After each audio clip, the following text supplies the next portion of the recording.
Olá pessoal, bem-vindos de volta ao Ouvir Direito. Olá, mais uma vez, gente, de casa, né, não, confinados mais uma vez, sem podermos estar presentes, mas não deixando de fazer nossos trabalhos aqui. Hoje estou em companhias femininas somente, Diane e Tairine comigo, e a nossa convidada que eu já apresento. Beleza, gente? Como é que vocês estão aí, confinadinhas? Vivendo, né? Já se vê de álcool em gel. Bastante. Nem me fale nesse tal desse álcool em gel.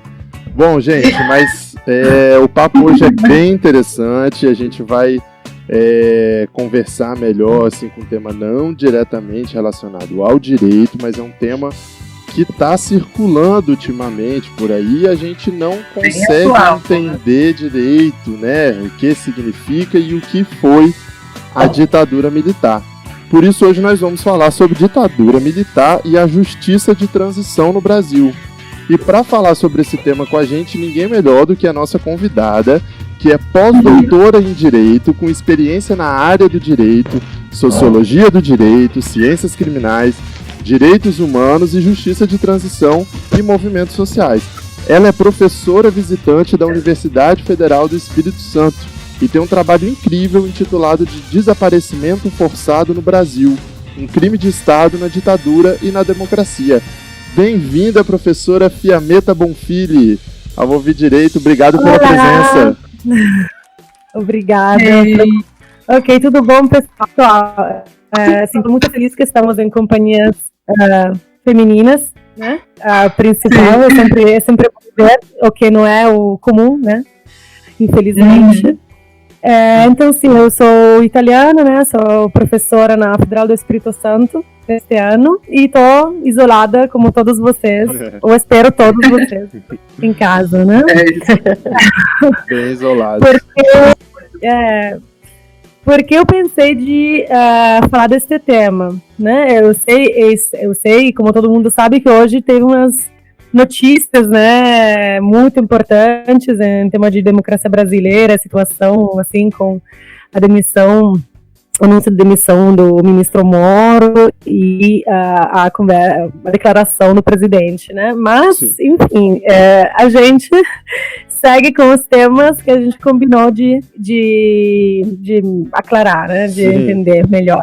Até porque a transição e a ditadura militar foram um tema principal, assim, um tema bastante presente na última campanha eleitoral e também nas últimas manifestações, apesar da pandemia e da crise total, algumas pessoas acharam absolutamente normal estar pedindo intervenção militar no meio de uma pandemia, de uma aglomeração, sem máscara. Então, se é um tema tão importante para as pessoas arriscarem na própria vida e a dos outros, fora de casa, de repente, estamos entendendo esse como um debate político, jurídico, histórico, né? Não é só uma coisa ou outra, é um tema que abrange vários outros, né? Várias disciplinas. Eu sou do direito, mas, enfim, eu tenho uma formação interdisciplinária sobre isso que vamos conversar. Eu também fui professora, o último semestre na Federal, justamente sobre justiça e transição, no curso de pós-graduação em Direito da UFES. E é por isso que eu vou começar tentando ter uma abordagem bastante didática, porque eu acho que a maioria das pessoas não sabe o que significa justiça e transição, né? Com certeza. De ditadura. Ok, certo? Eu tô errado? Não, é isso aí. Tá ótimo, então a gente vai começar entendendo a justiça de transição, né? Então vamos lá, o que seria a justiça de transição? Então, eu não sei o que as pessoas entendem na primeira vez que escutam esse termo. Eu escutei esse termo a primeira vez quando eu estava cursando meu mestrado na Espanha, em 2010. Meu Deus, faz 10 anos já, meu Deus. Então, e o que seria justiça de transição, se as pessoas vão pesquisar em inglês no Google, significa basicamente todos os mecanismos jurídicos e não jurídicos, então os dois, com que sociedades enfrentam um passado autoritário, então ditaduras ou guerras civis, enfim, violações massivas de direitos humanos, então para passar a uma fase, né, de transição. Então o seguinte, que deveria ser uma fase, né, de Estado Democrático de Direito, ok? Que foi interrompido bruscamente por esses eventos. Então, não é só ditadura, né? Temos guerras civis, como, por exemplo, tem situações de apartheid, por exemplo, o caso da África do Sul, né? Que foi um caso fundamental para a justiça de transição. E esses mecanismos jurídicos e não jurídicos têm que responder a alguns conceitos e têm que responder a algumas ferramentas. Esses conceitos, geralmente, né, se vamos fazer uma análise dos vários países e dos exemplos dos vários países, são verdade, memória, justiça. Em alguns casos tem o termo reconciliação, mas que é um termo problemático que eu pessoalmente questiono por várias razões que eu vou tentar explicar aqui.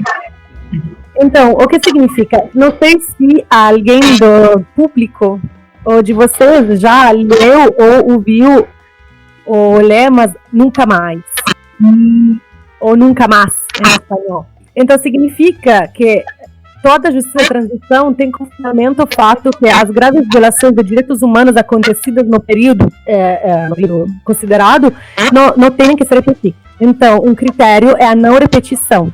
Tentar ter todos esses mecanismos jurídicos e não jurídicos para que essas violações não possam repetir no futuro. O principal desse, o momento inicial disso foi os processos, né, de Nuremberg, da Alemanha, depois do nazismo, né, depois da Segunda Guerra Mundial. Então, vemos algumas personagens do nazismo sendo processadas, né, dos vencedores nesse caso. Porque qual é o problema, por exemplo, dos processos da Alemanha? Que não foi feito por um tribunal, foi feito por um tribunal de quem tinha ganhado a guerra. Então, além da nossa simpatia, espero que não, com o regime nazista, naquele momento quem estava sendo condenado por um tribunal feito pelos quem tinha ganhado a guerra. A gente tem outras abordagens, né, que foram, infelizmente, fruto das experiências latino-americanas, onde a gente está tentando focar agora, né? Que é a questão brasileira. O Brasil, mesmo que seja um país continental, é um país latino-americano, mesmo que sejamos muito especiais. Somos um país central, né? Falamos outro idioma e temos processos de formação do país de algumas formas diferentes, né, dos outros. A gente compartilha várias coisas. Uma dessas é a colonização, outra dessas são as ditaduras dos anos 70 em toda a América Latina.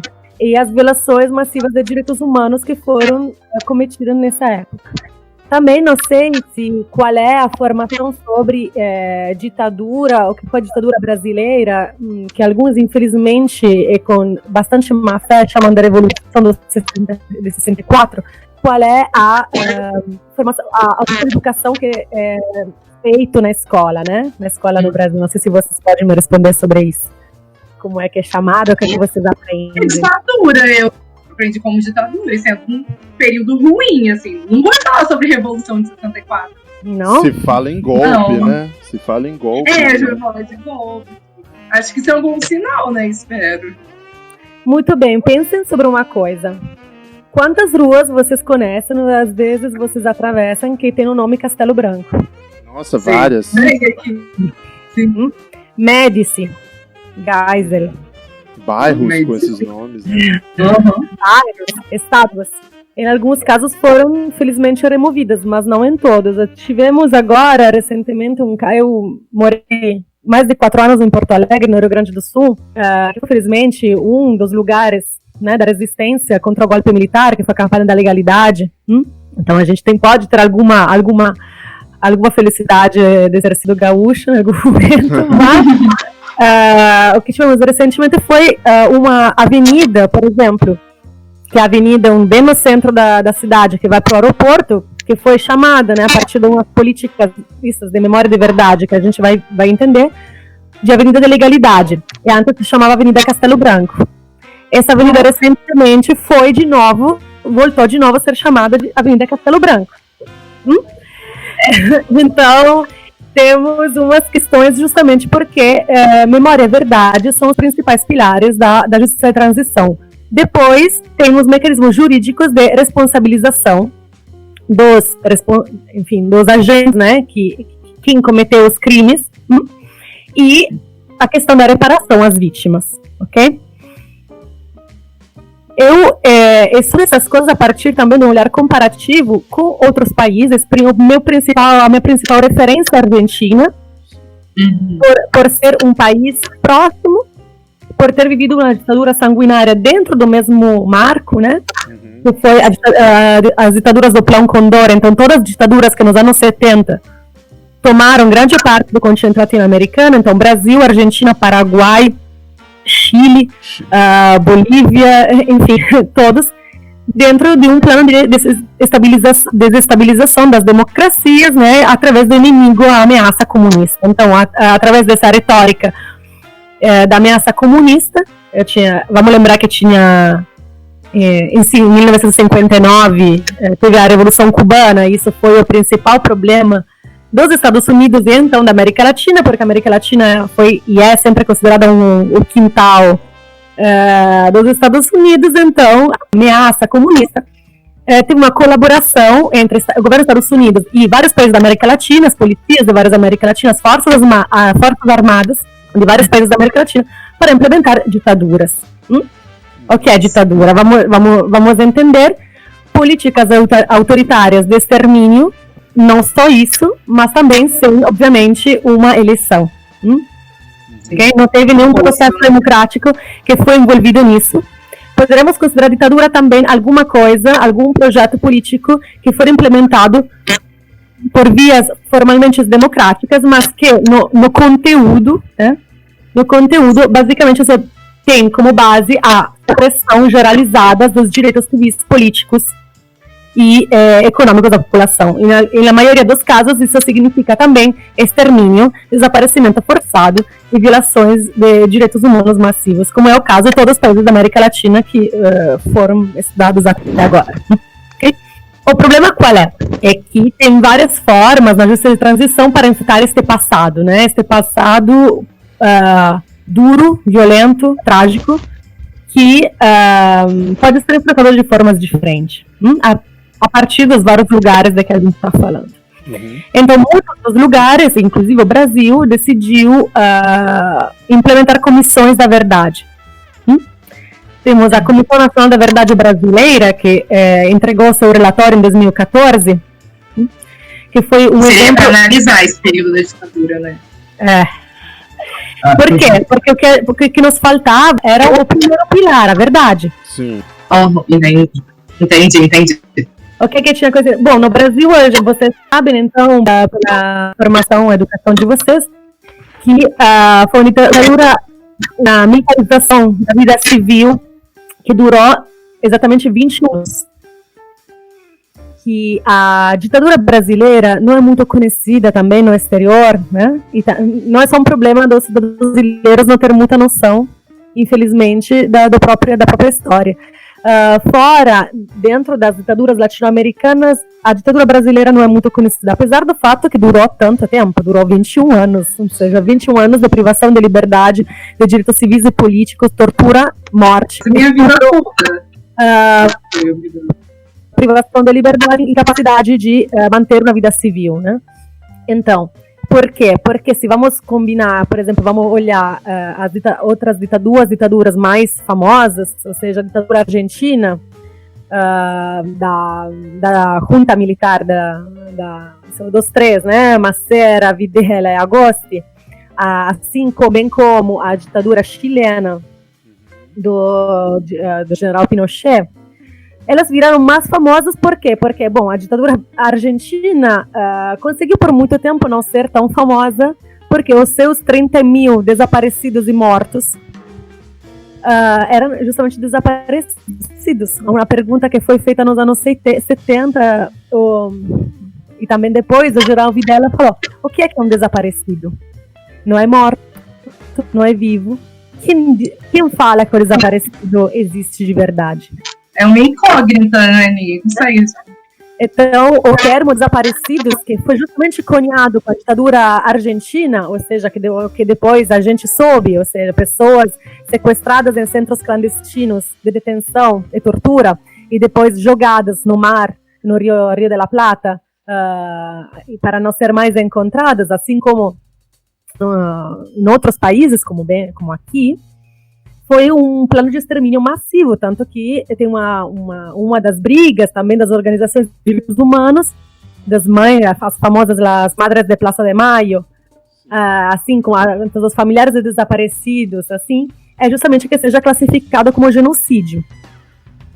Sim.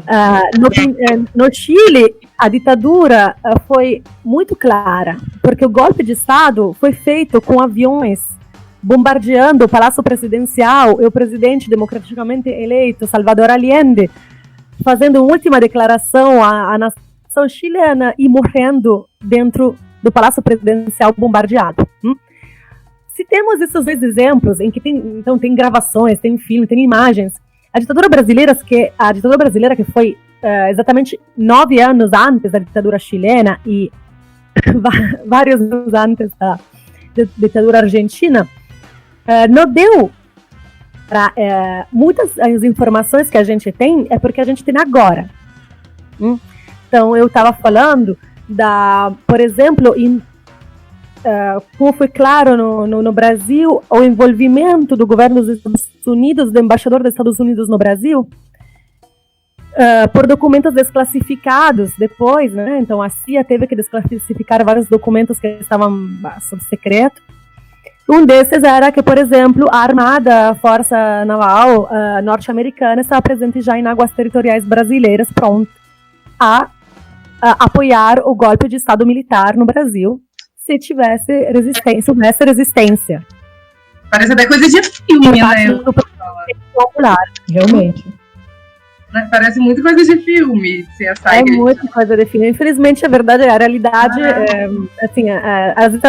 A Latinoamérica é o pior dos filmes sobre abuso de poder que a gente conhece, assim, tão recente, né? Porque vamos pensar que os anos 70 são anteontem, né? E as pessoas que estamos falando têm a idade dos nossos pais. Então, as pessoas desaparecidos, os mortos, as pessoas que foram exiliadas, tinham 22, 23, 21 anos nesse momento, né? Não, e o mais engraçado é porque mesmo só de ouvir o conceito de ditadura e ouvir um pouco do que foi, a gente já fica assustado. E ainda tem gente que apoia a ditadura. É uma coisa muito que eu não consigo entender. Não consigo entender real. Apoiar um período tão sangrento que foi, tão... Eu consigo entender no sentido quando entendemos entendimento como forma ver como tem um raciocínio atrás disso tudo. Tem coisas que funcionam, que sempre funcionaram. Uma dessa lógica, né, do inimigo.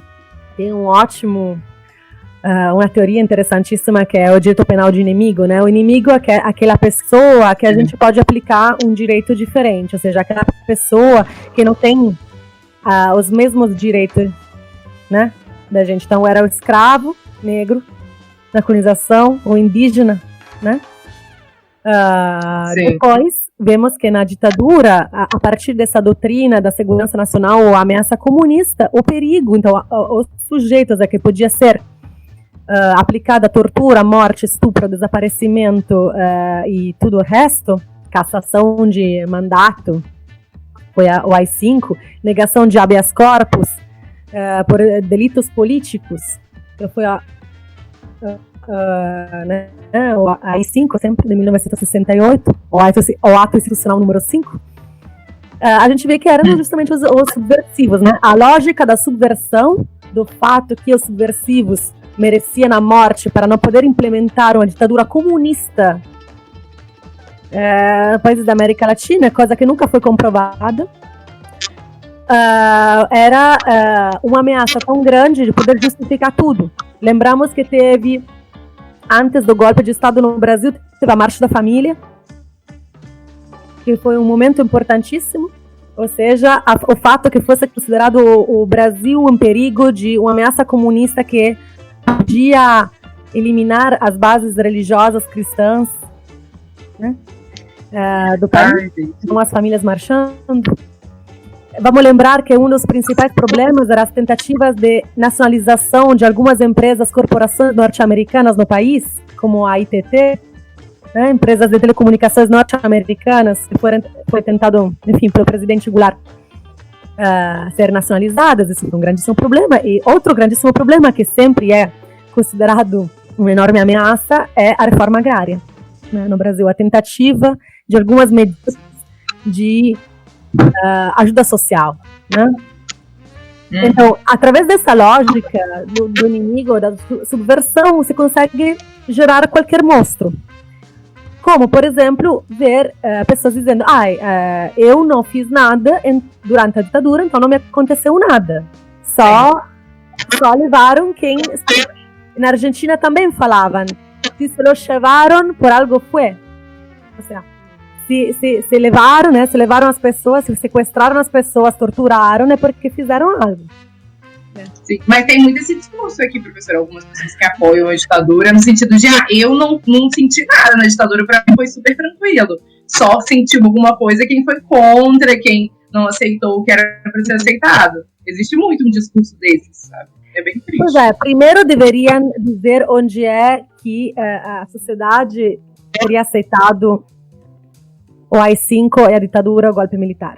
Professora, o que foi o AI-5 de uma forma simples? Porque a gente teve há pouco tempo no país alguns cartazes numa manifestação em Brasília, em que o presidente participou, e chamou a atenção um cartaz que falava do próprio AI-5. Então, para tentar facilitar o nosso entendimento, o que foi isso, o que ele representou no período de ditadura no Brasil? É muito interessante pensar nisso, porque vamos ver então que do que estamos falando não é uma história passada, mas que assim está plasmando, né, o discurso político atual. Sim. Tanto que o presidente teve que descumprir a ordem da Organização Mundial da Saúde para ir cumprimentar fãs em manifestação sem máscara e em isolamento social, né? Então deve ser uma questão muito importante mesmo esse AI-5. Sim. Então o ato institucional número 5 foi vamos dizer, um ato institucional, uma providência normativa que chegou depois de vários atos institucionais, né? Foi justamente o primeiro, chamamos ele de número 5 por alguma razão. Então, ele chegou em 1968, então, 4 anos depois do golpe de Estado, e é considerado pelos analistas, pelos historiadores, pelos cientistas políticos, o símbolo mais evidente do endurecimento do regime militar. Que foi, então, promulgado pelo Costa e Silva, né? Então tem uma troca no mando militar. Isso não significa que antes teria sido 4 anos, né, de paz, amor e feijão e arroz, né? Não foi bem assim, mas o que estava significando, o que era o 68 no mundo todo? No mundo todo, 68, e também no Brasil, era o momento de levantamento dos organizados movimentos estudantis, de trabalhadores, ainda mais no Brasil, em que já tinha ditadura faz 4 anos, teve a morte do Edson Luiz no Rio de Janeiro, né, do estudante, funerais do estudante em que participaram 60 mil pessoas, críticas ao regime que vinha de todos os lados. Naquele momento, então, se decide botar o punho, vamos dizer, o punho de ferro final na questão e tem algumas restrições fundamentais. A primeira fundamental é a negação do habeas corpus por delitos políticos. Estamos falando de todas as pessoas que estão sendo sequestradas nos porões do DOPS, né? Estamos falando de tortura ilegais, a Casa do Terror de Petrópolis, por exemplo, em que os familiares não podiam saber onde estavam, né, as pessoas, né? Não eram presos legais em que falavam, não, o preso está nessa cárcel, estamos te dizendo, e você pode ir visitar. Estamos falando de pessoas torturadas sem registro, que em alguns casos voltaram, em outros casos não. E daí se negou o habeas corpus. Foi o momento principal AI-5 para a cassação de mandato de servidores públicos em todo o país, tanto que uma das formas de reparações atuais foi justamente o fato de reconhecer que, por exemplo, que se calcularam anos da aposentadoria, para a aposentadoria, quantos anos, por exemplo, um professor da URGS de Porto Alegre não conseguiu trabalhar porque tinha sido cassado o seu mandato, né? As purgas das universidades federais. Tem a questão da impossibilidade, então, de reunião, a censura, né? Todos esses elementos que, evidentemente, para algumas pessoas são considerados uma forma essencial da vida política. E eu aprecio a honestidade, né? Eu quero dizer, tem governos que não declaram o que eles fazem. Tem outros governos, como o atual, que declara quais são as suas referências históricas. Então, temos como referências históricas o momento que foi fechado, o AI-5 foi o fechamento do Congresso pela primeira vez desde 1937. Então, não tinha mais como maquilhar a situação, né? Os primeiros 4 anos da ditadura no Brasil foi maquilhada por alguns. Para quem estava sendo torturado, não. Mas, vamos dizer, para essa população, né, estava um make-up bem feito. Agora, já com a AI-5, as imagens começam a ser mais fortes, né? E mais claro do que estava acontecendo. Então mas a questão, foi um marco... interessante entender o que foi feito. Foi um marco do endurecimento da ditadura. O AI-5 foi o momento, então, que a coisa realmente ficou grave. Explicitamente. Seria isso. Explicitamente grave. Vamos dizer que é um amadurecimento de um projeto de extermínio político. Uhum. E aí... Eu não considero que seja... Não tem uma grande diferença entre os vários elementos que fizeram parte do governo militar. Mas eu acho que é só uma questão de amadurecimento da política de cercamento das liberdades, né? Uhum. E extermínio da oposição. Uhum. A Diane chegou a comentar agora há pouco que algumas pessoas mais velhas, principalmente, têm essa mania, né, de enaltecer o período de ditadura no Brasil, justamente porque com o discurso de que eu não via nada de errado, né, como se não ver fosse não existir. Mas é a verdade delas. Tanto é que o discurso é amplamente sustentado. Eu conheço inúmeras pessoas que defendem a ditadura militar porque foi um período de organização, em que vagabundo era punido, usando as palavras que eu ouço, em que as coisas funcionavam. Então, assim, eu queria fazer uma provocação no bom sentido para a senhora. A ditadura não deixou nada de bom para o Brasil? Aí depende filosoficamente o que a gente considera bom, né? Eu pessoalmente acho que não. Não acho que ditaduras que aprofundaram a desigualdade do país e, enfim, eu tenho inclusive várias questões sobre, por exemplo, a corrupção existente durante a ditadura militar. Então, esse papo de se, enfim, as pessoas que, enfim, não respeitavam a lei eram punidas, depende de quem não respeitava a lei e qual lei, né? Como em todos os anos. Coisa bem atual, né? Usaria nesse argumento em tudo, porque de repente também em zonas controladas pela milícia, pelo tráfico, quem viola as regras do tráfico da milícia é punido. Agora, seria isso então um regime de direito que a gente gosta? Durante também o nazismo, quem violava as regras era punido. Estamos sempre falando do que, né? Do que estamos falando? E quem se aproveitou dessa situação? Porque se vamos considerar a grande massa de trabalhadores rurais, né? Não estamos no momento que o Brasil era uma grande, assim, situação econômica. Eu penso sempre que esses juízos de valor têm que ser feitos a partir dos sujeitos, a partir das situações. Então me parece óbvio que por empresários que receberam dinheiro, propina e praticamente carta branca no país para acumular lucros com a ditadura, isso não foi ruim. Óbvio, é a história deles. Só que a gente está tentando ter um consenso sobre o que a gente considera inegociável. E essas coisas inegociáveis são coisas que deveriam ter sido negociáveis já depois de 1945, com os campos de extermínio. Sim. Mas, evidentemente, não eram tão inegociáveis assim, porque as pessoas, a sociedade brasileira, do jeito que ela está considerando negociável a tortura. Me parece que sim. Dependendo de contra quem for feita. Então, se for feita contra o seu filho, isso é muito ruim. Eu acho que... Mas se for feita eu contra... acho que a questão do 10º, professora... Porque a gente olha muito o discurso, por exemplo, de algumas pessoas que falam sobre detentos, sabe? Assim, aquele discurso que, não, tem que morrer, tem que colocar fogo no presídio, porque é vagabundo. Mas se você quem tá no presídio, qual tipo de, entre aspas, vagabundo que a gente tem no presídio, não reflete todas as pessoas que cometem ilícitos penais. É tipo uma classe, uma raça específica que tá dentro do presídio, sabe? Então, eu acho que o pensamento continua muito presente na nossa sociedade. Acho que a lógica do inimigo, da desumanização, é aquela que permeia todo esse discurso, entendeu?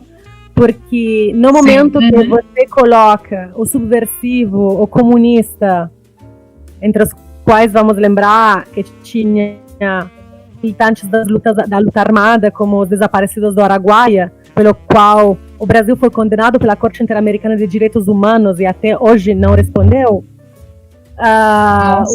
Tinha padres de igreja, tinha militantes do campo rural, enfim. A composição da oposição à ditadura era muito heterogênea, mas o fato de poder classificar o inimigo, o desumano, né, a pessoa não humana, então, o nazista, como chamava nos judeus, Übermensch, né, significa aquele que não é pessoa, né, abaixo da pessoa. Que isso? É óbvio que você pode matar, eles chamavam eles de ratos, né, tu pode matar rato, tu pode incinerar rato, né, no sentido, não deveria, mas, enfim, né, a lógica funciona assim. E no Brasil é a mesma coisa, na América Latina foi a mesma coisa. Você pode estuprar mulher comunista. Você pode, para botar o terror, massacrar famílias, torturar, desaparecer, se negar a dar informações sobre onde estão os detentos, né? Educação pelo medo. São um inimigo. E essa é a base dos direitos humanos, que infelizmente os direitos humanos não são uma criação de esquerda. Os direitos humanos são uma criação liberal, é o Estado liberal, no sentido dos direitos civis e políticos base, como seres humanos que todo mundo tem. Que o presidente tem, que eu tenho, que o traficante tem, que o preso... E quem defende e quem não defende os direitos humanos tem. Não importa, não deveria importar, pelo menos. Sim. Porque vamos repetir que tem coisas inegociáveis, né? Sim. Professora, e como que ficou o poder judiciário nesse período da ditadura? Então, eu mencionava para vocês antes a Comissão Nacional da Verdade, porque a Comissão Nacional da Verdade foi o exemplo mais alto da história democrática, para mim, deste país. O relatório da Comissão Nacional da Verdade, 2014, nos entrega a informação mais ampla, mais interessante, mais documentada sobre tudo o que aconteceu nos seus vários aspectos.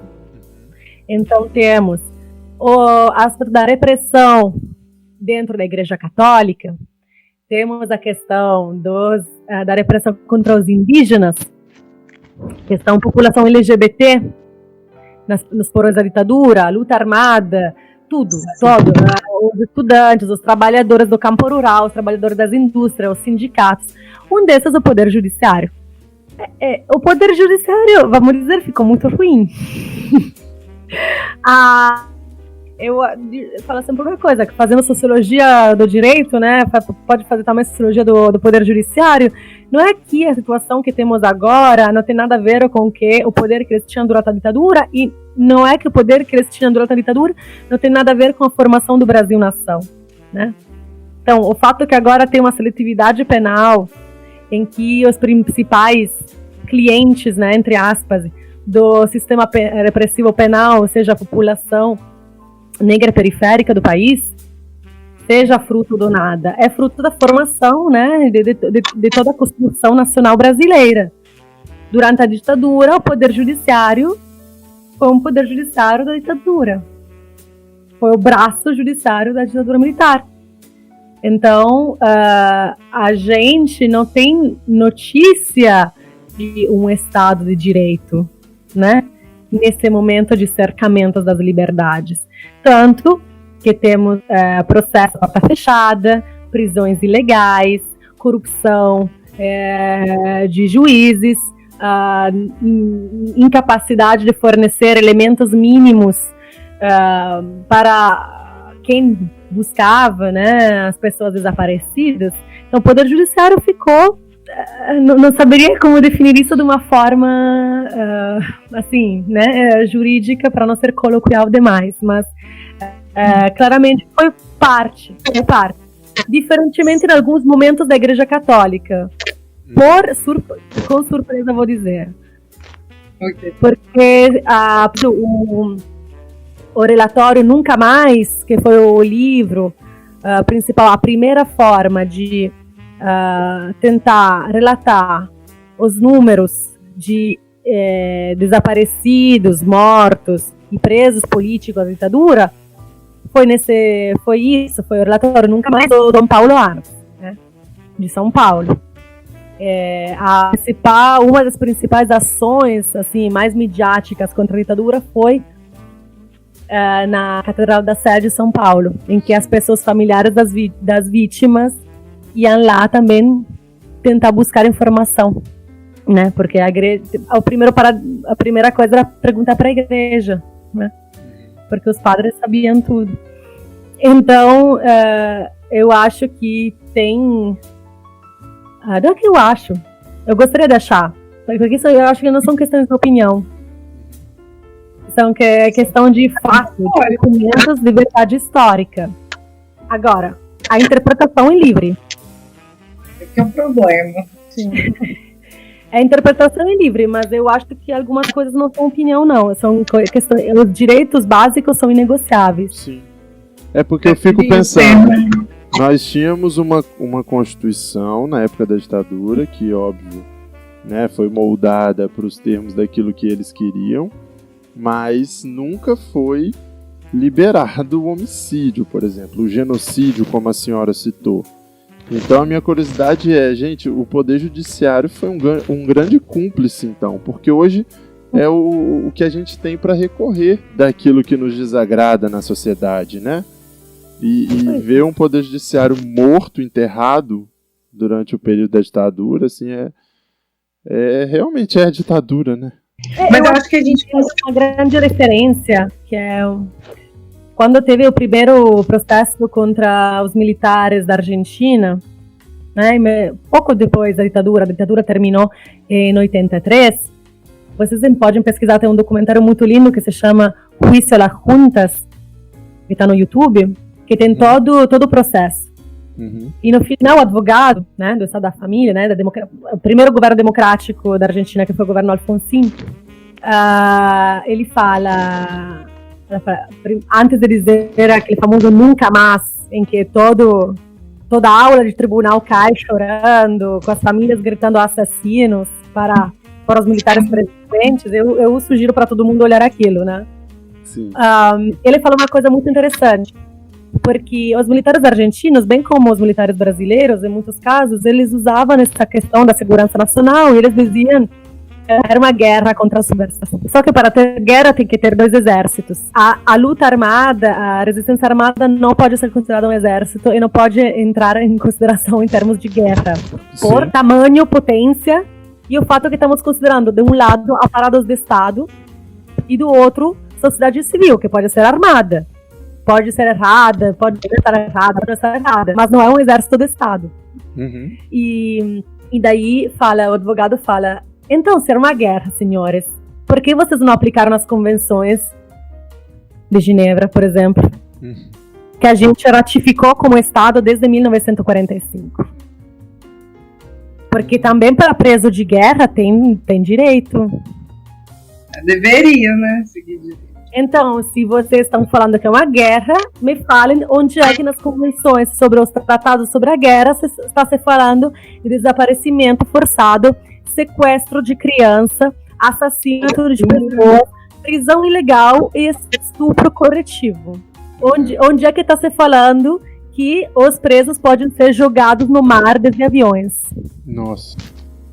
E eu acho, porém, eu acho que a situação brasileira, infelizmente, dentro do contexto latino-americano, é trágica. Porque em termos de responsabilização de quem cometeu esses crimes que estamos falando, são agentes do Estado. Não é o Zé Pagodinho da esquina, né? Por quanto teve participação da sociedade civil na repressão, estamos falando de agentes públicos. Essa responsabilização do Brasil não teve. Porque tem uma verdade documentada por uma comissão nacional. Justiça, não foram responsabilizados, mas o Estado brasileiro sim que foi responsabilizado. O Estado brasileiro foi reconhecido responsável pela Corte Interamericana de Direitos Humanos. E o Estado brasileiro descumpriu as recomendações. A sentença que eu estou me referindo é a sentença da Corte Interamericana de Direitos Humanos de 2010 contra o Estado brasileiro no caso da guerrilha do Araguaia. Nossa, bem recente. Duas pessoas. Mas como que funciona, professora? Foi em 2010, o Estado brasileiro se responsabilizaria por uma coisa que aconteceu no período da ditadura. Quem responderia? O chefe do executivo? Sim. O Estado brasileiro tem obrigações, então, por ter também assinado e reconhecido instrumentos internacionais de direitos humanos, deveria ter a obrigação de investigar os crimes, eventualmente responsabilizar quem foi, fazer reparações para as vítimas e criar transformações das estruturas, por exemplo, de segurança pública, para que e das Forças Armadas, para ter uma democratização dos seus aparatos.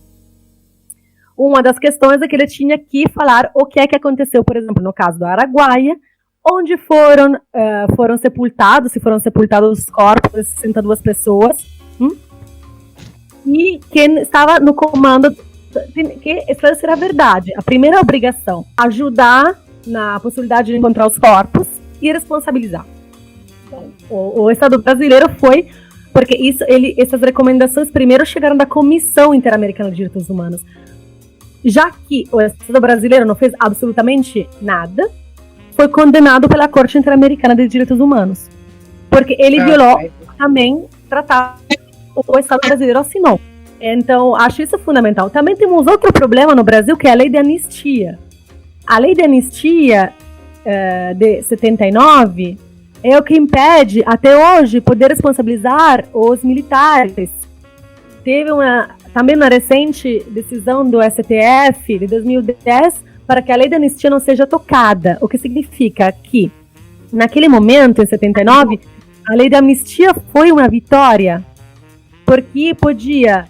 E continua sendo, né? Era dos dois lados, entre aspas, né? Eu acho que não tem dois lados, não. Era dois lados.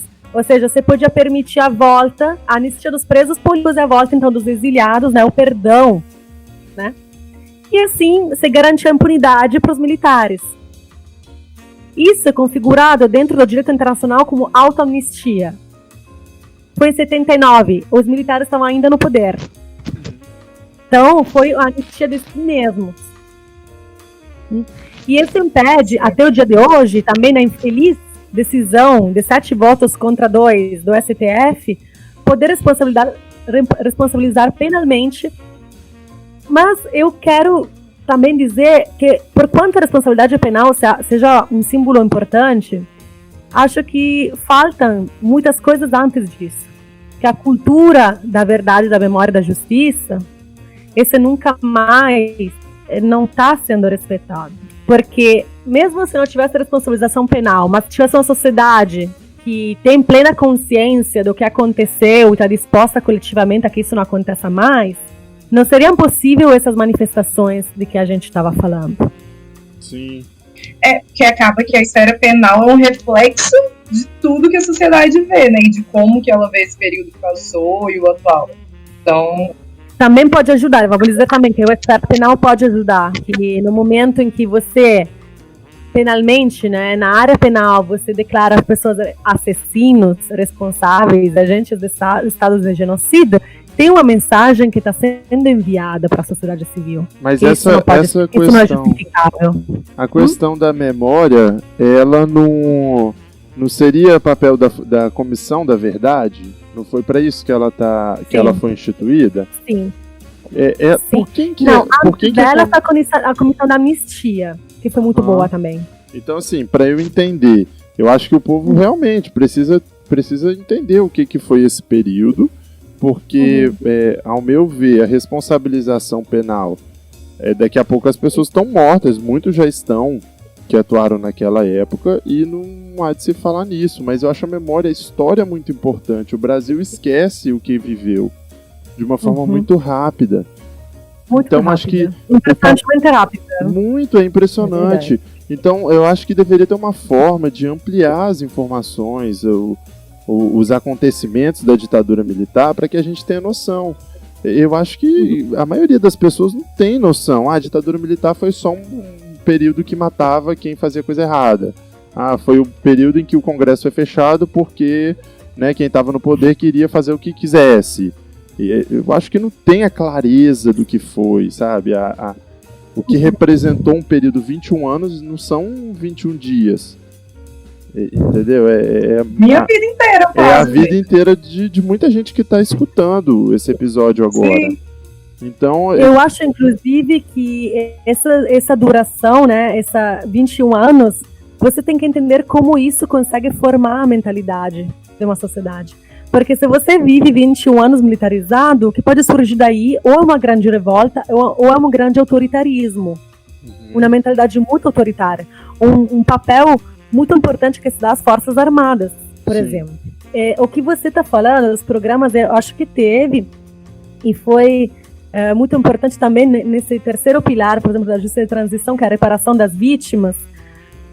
Quando foi instituída a Comissão da Anistia em 2001, em 2001, e que foi ativa em 2002, era justamente ele conseguiu ter muitas audiências, muitos processos para ouvir, né, os familiares para fazer uma reparação simbólica e material, né?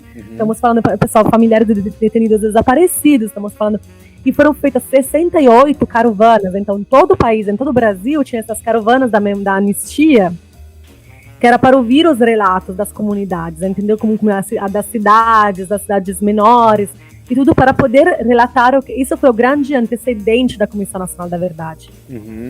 Eu sugiro de olhar para o site memoriasreveladas.org, que é o site do Ministério da Justiça, que é justamente com vídeos, com audiências, tudo foi absolutamente transparente.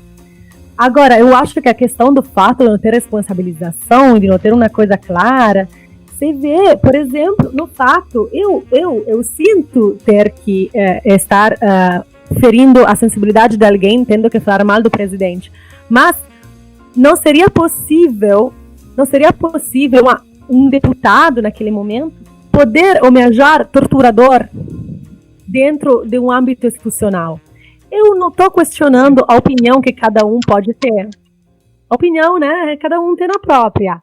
Agora, a questão de a quebra do respeito, né, à memória histórica para poder homenagear um assassino, estuprador e torturador como o Coronel Brilhante Ustra, em direta, em televisão nacional, ao vivo, e sair não algemado daquilo, porque não é, vou repetir, não é o Zeca Pagodinho, não é a pessoa que fala a própria opinião dentro de um bar, a gente discute, a gente briga e tudo na boa, terminou, enfim, cada um é amigo de quem quiser. Agora, a questão são cargas institucionais não tendo respeito às instituições democráticas. Isso é o problema. Então, por exemplo, eu considero a Argentina, por todo esse percurso de memória, mas também através da ferramenta da responsabilização, os maxi-processos que foram feitos contra todos os aspectos, toda a participação civil na ditadura, os militares, a igreja na ditadura, os empresários da ditadura, através dos processos que foram feitos, não seria possível alguém sair à rua com faixas, ou em teoria não seria possível, ainda agora não aconteceu, com faixas pedindo intervenção militar, dizendo que bom que era a ditadura.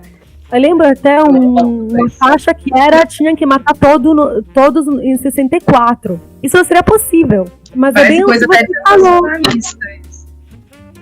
Mas é bem o que você falou. É uma falta de entendimento de sociedade como um todo, a falta de apego a valores da vida que tanto algum pessoal professa, os valores da vida, né, da dignidade humana, né, de solidariedade, de convivência, que estão sendo quebrados pelas altas instituições do Estado. Então fica difícil para o povo ser melhor das próprias cargas. Tipo, geralmente é melhor, mas tem um último artigo que fala, não é o povo que cria o próprio líder, é o líder que cria o próprio povo, né, num certo sentido. Então, se você tem cargas institucionais que desrespeitam os direitos humanos, você vai ter uma população que desrespeita os direitos humanos.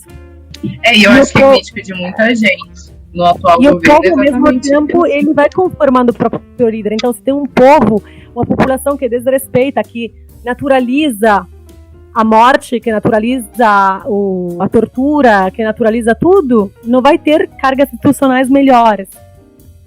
Porque tem uma legitimação, né? Se um presidente se manifesta o mesmo tipo de discurso que esse pessoal se manifesta, como se legitimasse que a ditadura, ok, foi um período bom, então, ok, se o presidente está pedindo a volta, quem sou eu para não pedir? Parece que legitima, sabe? Tem o Supremo Tribunal Federal, que em decidir não tocar a lei de anistia, então decidir proteger ainda, as questões ele falou, né, o Alexandre de Moraes, eles falaram, não vamos assim mexer com o passado. Já foi. Esse é um problema muito grande. Tem um filme, professora, eu esqueci o nome, acho que é A Onda, em que é um filme alemão, né, um cenário importante falando sobre ditaduras, né, no mundo, na história do mundo, em que o professor nesse filme vira e fala assim, é sempre possível que as coisas aconteçam novamente. E aí ele faz uma espécie de, né, uma convocação ali, ele cria um sentimento de união, ele cria um time, uma equipe, uma logo, e o negócio se espalha. Ele coloca uniforme, as pessoas começam a usar uniforme, começa a divulgar a marca, começa a falar igual, e de repente ele criou uma mini ditadura dentro da escola. Nesse sentido, e agora já caminhando para o fim aqui da nossa gravação, eu queria perguntar para a senhora, a gente corre o risco de voltar a ter uma ditadura ou alguma coisa parecida no Brasil hoje? Eu acho sempre que sim, só não do mesmo jeito. Eu acho que os golpes agora não são feitos com tanques militares, né? Vai ter, mas estamos na situação em que tem mais militares no Congresso, quero dizer, na vida política, do que nunca na história. Tem uma forte presença militar. Temos uns valores que estão sendo transmitidos, que são valores antidemocráticos, por um pensamento filosófico, político, de aniquilação e extermínio do outro. E isso, mesmo que a atual presidência gostaria de ter o mérito exclusivo disso, não é só deles, não. Então, o fato que a população brasileira, a sociedade brasileira fosse dividida entre quem merece a vida e quem merece a morte, já estava claro na atuação das forças de segurança pública nas favelas, já estava claro nas formas de extermínio das comunidades indígenas, da falta de demarcação territorial, na liberação de agrotóxico nas comunidades rurais. Então, essa lógica, que é uma lógica basicamente de morte, é uma lógica que já estava presente. O estado de exceção não começou no momento do golpe institucional, o último golpe institucional. Eu estou me referindo ao impeachment da Dilma. Sim. Para algumas parcelas da população, para os negros periféricos e as pessoas que moram nas favelas, para os povos indígenas deste país, para as pessoas que são presos políticos neste país que tem, essa realidade, essa foi sempre uma realidade. Agora estamos tendo um aprofundamento e uma legitimação pública, aberta e transparente do assassinato, da morte, da tortura, como forma de vida política. E isso não tem precedentes. Nem a ditadura militar conseguiu ter a conseguiu ter a transparência necessária para poder declarar tão abertamente que o objetivo dela era matar. E isso, então, é por isso que eu acho, essa legitimação, que eu acho que é o que permite que isso possa acontecer. Não das mesmas formas. Então, não vamos ter os navios dos Estados Unidos esperando para poder invadir, no caso, não vamos ter provavelmente não vamos ter tanques militares e provavelmente não vai ter guerra civil nos moldes que a gente conhece. Mas sim, todas as características estão presentes e estão vivas. Isso é uma ameaça. Dá até medo. Pois é, eu gostaria de dizer para não ter medo, mas eu acho que o medo... Primeiro, eu sempre falei o que ia passar. Tipo assim, para mim foi sempre muito claro, ficou sempre muito claro. Eu era achando exagerado, eu falei, não, é isso que vai acontecer mesmo. Eu acho que o medo tem duas funções. De um lado, ele paralisa, né? Porque a gente com medo aceita qualquer coisa. Temos medo disso, temos medo do coronavírus, então o que a gente vai fazer? Vai entregar todos os nossos dados para o governo, vamos botar microchip embaixo da pele para ver se eles olha, isso é o debate na Itália, tá? Para ser claro. Mas do outro lado, o medo também pode dar uma força, porque a gente entende o que está em jogo. E Sim. que não adianta só esperar que a coisa aconteça com você, ou com seus familiares, ou com seus amigos. É verdade. Então a gente tem que defender as garantias democráticas substanciais, não formais. A gente tem que defender a democracia, não é defender a lei número 4.250, sei lá. É defender a vida, a integridade física, psicológica, a possibilidade econômica, social, o desenvolvimento, a defender a igualdade entre as pessoas. É isso que tem que ser. E, infelizmente, a gente toma essa consciência ou não, a gente não toma, porque durante o nazismo, as pessoas que não eram judeus, os alemães falavam, a gente não sabia nada. Agora a gente sabe de tudo. Tem internet, tem Facebook, tem Twitter, tem Instagram, tem todas as informações, tem a mídia. Sim. Só não sabe quem não quer atualmente, gente, porque informação a gente tem, canal que transmite essa informação tem. Não quer aceitar o que é, na verdade, né, eu acho. Infelizmente, eu não acho que seja uma questão ideológica. Não acho que eu sei no debate político brasileiro, algumas coisas viraram coisa de comunista. Sim. Mas Estado de Direito, direitos humanos, que seja comunista ou não é uma criação do Estado liberal. Eu quero a Revolução Francesa. Então, de comunista não tinha absolutamente nada. Era uma revolução da classe burguesa, a classe do mercado, a primeira formação do capitalismo internacional. Então, a gente tem que ter um pouco também de sabedoria para conversar com as pessoas, para poder explicar. Sim. Eu acho que está faltando isso. O mínimo de honestidade histórica e intelectual seria boa. Eu acho que esse é o caminho mesmo. É conhecer e ter consciência do que está acontecendo para a gente, pelo menos, ter essa identidade, porque não tem como mudar o passado. Então, que a gente saiba o que aconteceu com a gente para não repetir os mesmos erros e para construir uma sociedade melhor. Acho que ninguém se opõe a isso. É impossível se opor a isso. Todo mundo quer um futuro melhor. As pessoas entendem como melhor, é todo isso o problema. Esse aqui é o problema.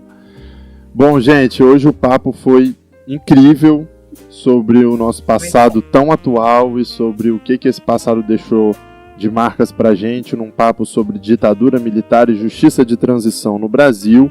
Eu queria agradecer a professora Fiametta Bonfili. Mais uma vez, muito obrigado, professora, pelo tempo aqui com a gente, por se dispor a abrir um pouco a nossa cabeça. Foi muito bom. É isso aí. Obrigada por vocês, de verdade. Espero que